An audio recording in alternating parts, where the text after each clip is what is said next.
Greetings, friends and followers. This is Nurses Talking. I am Dale Barcy. As always, if you like what you see and hear, subscribe. Leave us a comment. Let us know what you think.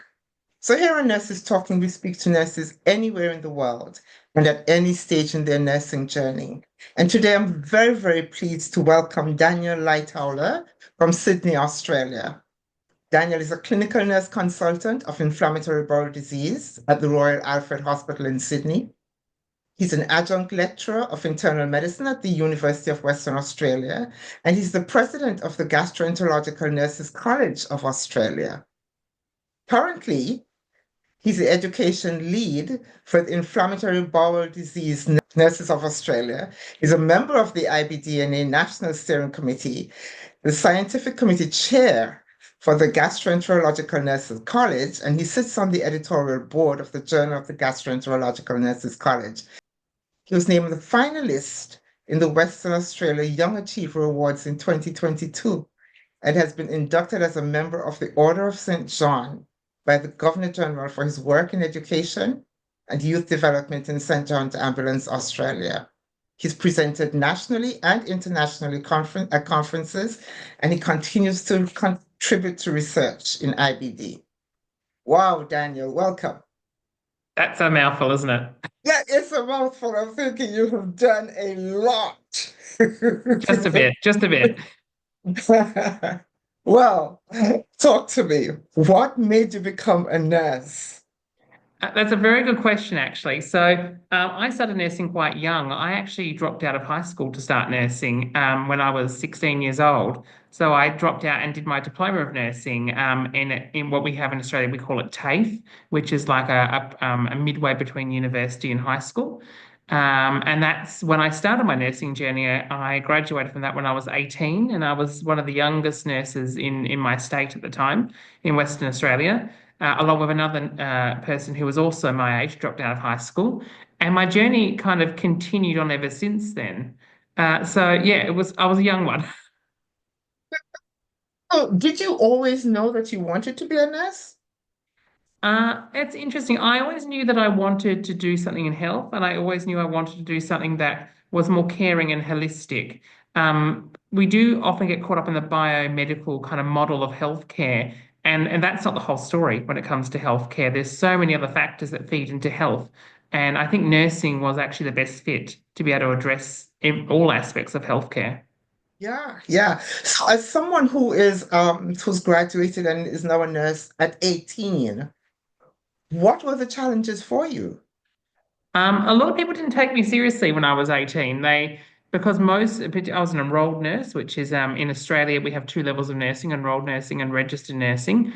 Yes. And a lot of some of the older nurses didn't really take an 18-year-old very seriously. I mean, I couldn't even drive a car at the time, but yeah, I could look after patients, which, some people thought this is ridiculous. So trying to get validation, I suppose, from some of the senior nurses was quite challenging to begin with. I Hmm. was quite lucky that I worked in a unit. I actually started my career in a renal unit with some nurses who were quite young and dynamic and were actually quite happy to have a nurse who was a little bit different to maybe the regular graduate nurses that come out of university and TAFE. I can imagine. I can see how it would be a little bit challenging, a little bit of an Mm. uphill thing for you. And bloody Yeah. scary as well as an 18-year-old thinking that here I am and on a ward or on a renal unit with all these patients and I had no idea what I was doing. So as I look at this, I see that well, first of all, let's jump ahead a little bit. Mm, Because you belong to the St. John's Ambulance, and as a Caribbean person, I'm familiar with St. John's Ambulance, which tells me you were always interested in health mm. and health maintenance, because that really is the gold standard of St. John's Ambulance. Yeah, so I started with St. John when I was 12 years old, actually. I was a cadet many moons ago now. I won't say how long because that will give away the age. But I started at 12 years old and I was really interested, obviously, in caring and healthcare. And I think that's where my interest sparked was when I was quite young. And I've Yeah. been with St.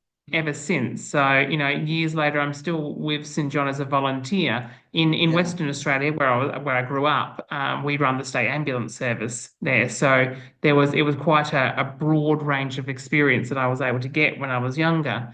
Other states of Australia, they don't run the ambulance service. They provide things like event health services, and I can now provide that as a healthcare professional supporting Mhm. volunteers in that Yeah. setting. Yeah, yeah, yeah. And I think that it bears for people who are not familiar with St. John Ambulance, I think it bears pointing out that you are a member of the most venerable order of St. John of Jerusalem. And that, if I'm not mistaken, that is by invitation. Yeah, it is. It's by invitation. So you get nominated, and it has to go through a process. So it goes in Australia, the process it goes to your local priory group, and then it goes to the Governor General, and then it goes to the royal family in the UK, the Grand Prize Office. So Hmm. yeah, so I have a lovely certificate on my wall, which says the Queen allowed me to become a member of the order. And that is no mean feat, actually. That is no mean feat. So thank you. Look, I was very chuffed to get it, that's for sure. I was like, oh, this is, I didn't know I was getting it. It was a bit of a surprise. Ah, cool, cool. Well, what piqued your interest in gastroenterology? Do you always stay in that area? Well, good question. I actually fell into gastroenterology by accident, which I think a lot of people do fall into their niches by accident sometimes in life. So my first job obviously was in renal nursing, as I mentioned before, Oh and then I yeah. moved on to surgical nursing after renal nursing, and I worked in colorectal and urology, upper GI kind of ward.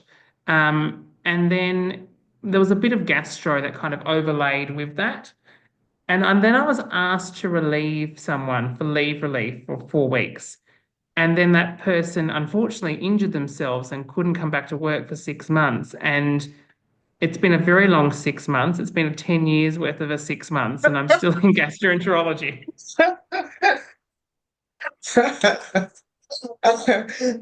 So clearly you find this an exciting and interesting field.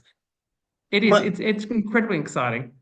yeah, and I see that you remain, you still contribute to research and stuff like that. So I have a question. Do you see is this something you see that's increasing?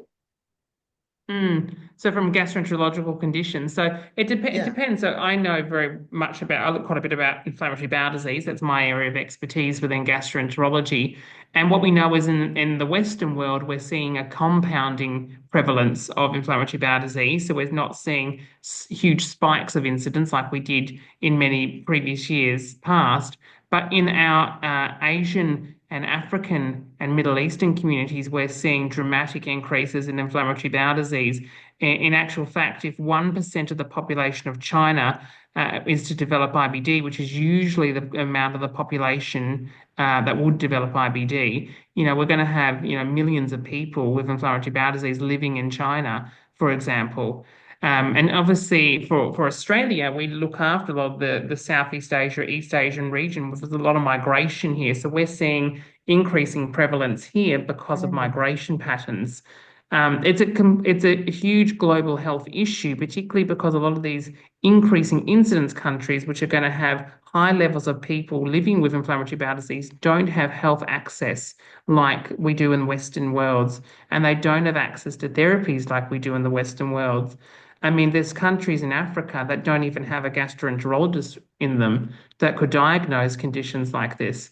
So, in a way, nurses, potentially could fill that void as well in diagnosis and management and assessment in these nations. But along with other gastro conditions, there's a lot, gastroparesis, disorders of gut brain interaction, celiac disease, eosinophilic GI disorders. I deal a little bit with eosinophilic GI disorders as well. They are increasing in prevalence too.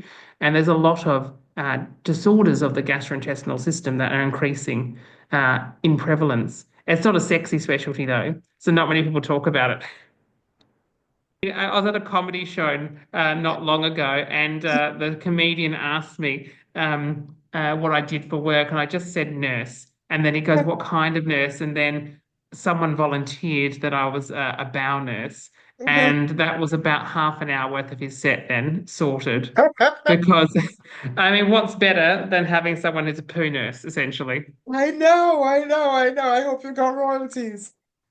Uh, So, so, um, but so you've been a nurse for a while. You've been laser focused actually on health and healthcare and in the nursing profession for a while. Anything you think you'd like to see change? in nursing or in health in Mhm. general? In In nursing? nursing. In nursing, so I think we're in nursing in general. I'd like a better perception of nurses by some of our colleagues. I know that we struggle sometimes in Australia to have recognition for the advanced practice skills that we have as nurses by members of other parts of the healthcare community. We Hmm. also, I think we as nurses need to find balance a little bit more within our work lives. I'm guilty of not being able to find that balance on many occasions, and no one looks after us except for ourselves, uh, as well. And I think finding those moments to have that self-care is really important. And I'd like to see our health institutions and our governments recognize that nurses need that self-care moment, and they don't do that at the moment. I'd also like to see the governments and our health institutions recognize nurses for the impact they can make in a patient's journey as well, which I think is often overlooked because we are a very expensive commodity because we are the largest healthcare profession. Yeah, yeah, yeah, yeah. And that's a sentiment that I hear globally. Hmm. Nurses are voicing that, really we need to be recognized a bit more than we are. Hmm. How has being a gastroenterological nurse and someone who is so into gastroenterology, how has it influenced your own teaching philosophy, if it has? Mm. Well, it has definitely because this is not something that's often taught. I find gastroenterology and GI disorders are glossed over a little bit when it comes to education in universities. There's a lot of focus on neurology and cardiology and other Hmm. body systems, and every body system is important. But gastrointestinal system is actually a very important system, and I would like to propose is the most important body system, but that is a biased opinion. So I do a lot of education to not just nurses, but other health professionals, as well as patient groups and families and carers. So I think educating people about the gastrointestinal system, the impact upon health as well, and overall health. I mean, there's huge links to psychology and psychiatric illnesses and gut health. There's a lot of applications to gut health. And it's, as you know, my duty as someone who's a specialist in the area and very passionate about it to try and educate others about the importance of this area. So what would you say then? I know that you are Mm. pursuing a second master's. Mm. But what would you say gives you the most satisfaction? What is your greatest achievement so far? I suppose my greatest achievement actually was I would have to say becoming the president of our college in Australia, and that was not something I expected to happen.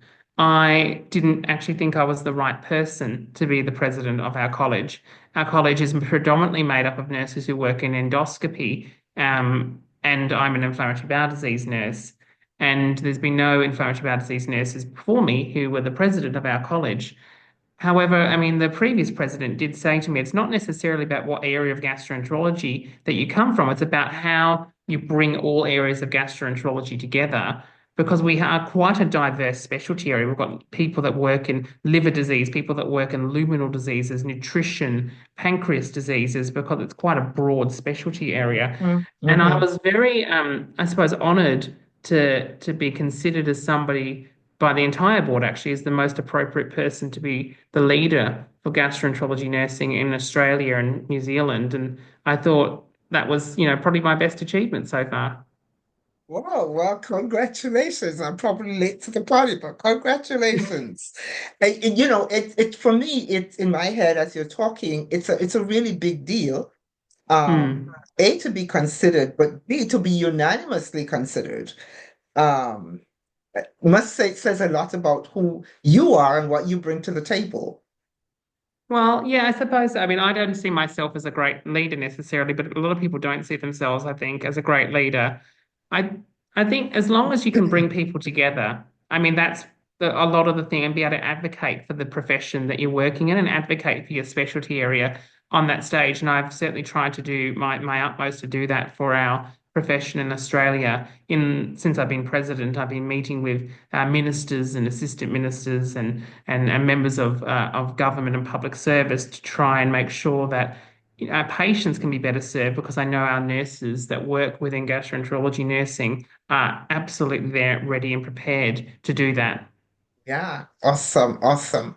So, what advice then do you give to someone who wants to be a nurse? That's a good one. I suppose, I mean, for me, you know,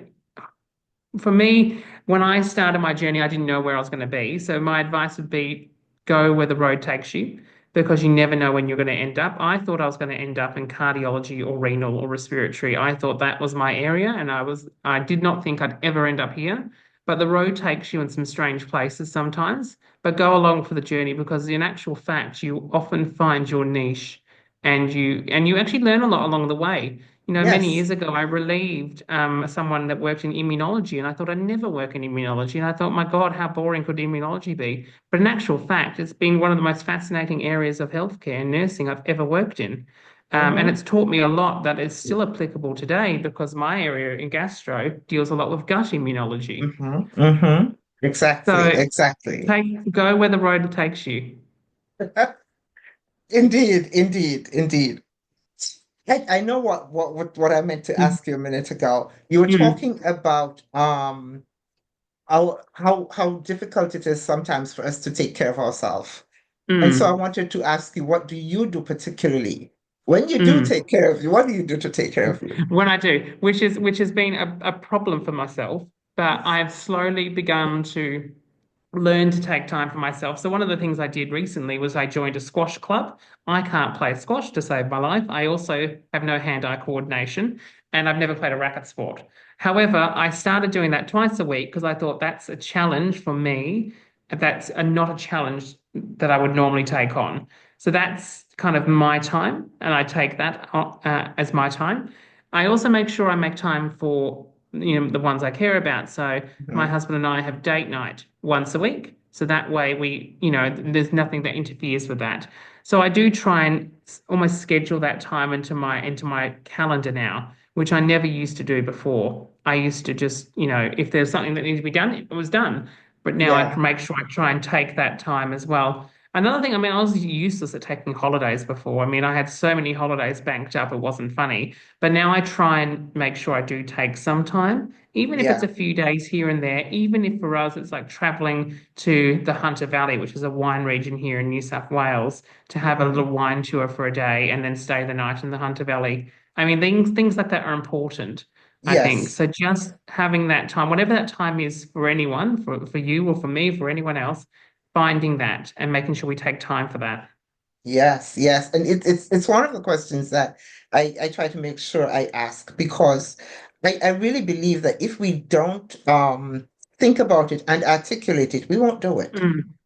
Yeah, exactly. And I was terrible at it. And then I said to myself, no, I can't keep doing this. And actually, the catalyst was when I moved from Perth to Sydney, Mm. um, because I recognized, and my husband pointed out to me as well, that I used to do a lot and then not take time for myself in Perth. And I said I wasn't going to do that again when I was here in Sydney. So that was kind of my catalyst to go, right, and now I need to prioritize myself and some self-care activities as well.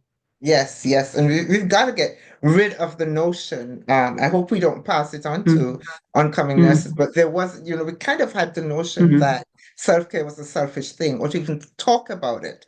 And I think we need to get rid of that notion. I think I found senior nurses, but back when I started, were very good at that, saying that, it's almost a selfish thing, not a spoken about thing.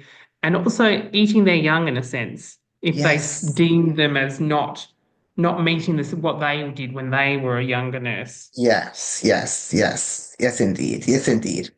So I have one more question, Daniel. Hmm. I've been asking for these words, and I'm asking people if you could tell me in one word what you see as the most essential quality of a nurse, what would that word be? Ooh, that is a very good question. I would say I would like to say an innovator. And I'd like to Innovative. propose innovator because I think nurses are very innovative people. We're very practical people. Nurses are the practical side of healthcare, I find a lot of the time. You can have all the Mhm. science in the world, but Yeah. healthcare is not just science, it is an art as well. And we are good at the art often, and we're quite practical. And I think nurses are really good at coming up with innovative ways of making things work Yes. and innovative ways of healthcare delivery, which ensures that people who may not normally have access to healthcare get access to healthcare. And, I think that's something I value as a nurse, and it's something I try and practice every single day is how can we do things differently to ensure that everyone gets access to healthcare. And, my college does that on a regular basis. We go out to Alice Springs at least once a year. So Alice Springs is in the middle of Australia. If you put a pin in the middle of Australia, that's exactly where Alice Springs is. And that's some of our most disadvantaged communities in Australia. And we try and provide some outreach programs and some education for the staff in that area to ensure that they can deliver care in those communities. And, they don't have much as a resource base, but we teach them how to, make things work and innovate. So I think to me, that's probably one of the most important qualities. It is a big one. It is a big one, because we've always had to find ways to make things work. And Mm. especially, well, the COVID pandemic, if we didn't know it before, definitely Mm. pointed it out to us that, definitely we've got to be innovative in the way on a daily basis. I mean, those 1 o'clock in the morning, there's no staff around. You've I got know 100 people. There's people piling up everywhere, and you just have to be creative sometimes to get things done. to get things done. It's to get things done. Absolutely. Thank you for this conversation, Daniel. Is there any last words you'd like to leave us with? Last words. I think I would go back to what I said before, and enjoy nursing and let it take you wherever you want to, wherever it's going to take you, whatever the road takes you, because it's amazing where you end up. And I never thought I'd be where I am today. So I think it's really important just to take the journey because nursing is we can do this today, and then tomorrow we can do something else. We don't have Yeah, to be in the same spot all the time. And what you may think is not, the sexiest part of nursing may actually be exactly what you're meant for. So, exactly, and come for gastro exactly. nursing because gastro nursing is sexy. I love that. Well, go where the road takes you. Go where the road Yeah. takes you. Have the courage to go where the road takes, because sometimes it's daunting. Oh, absolutely. Thank you, Daniel. I so appreciate this conversation with you. It's lovely. I hope we can do it again. Absolutely.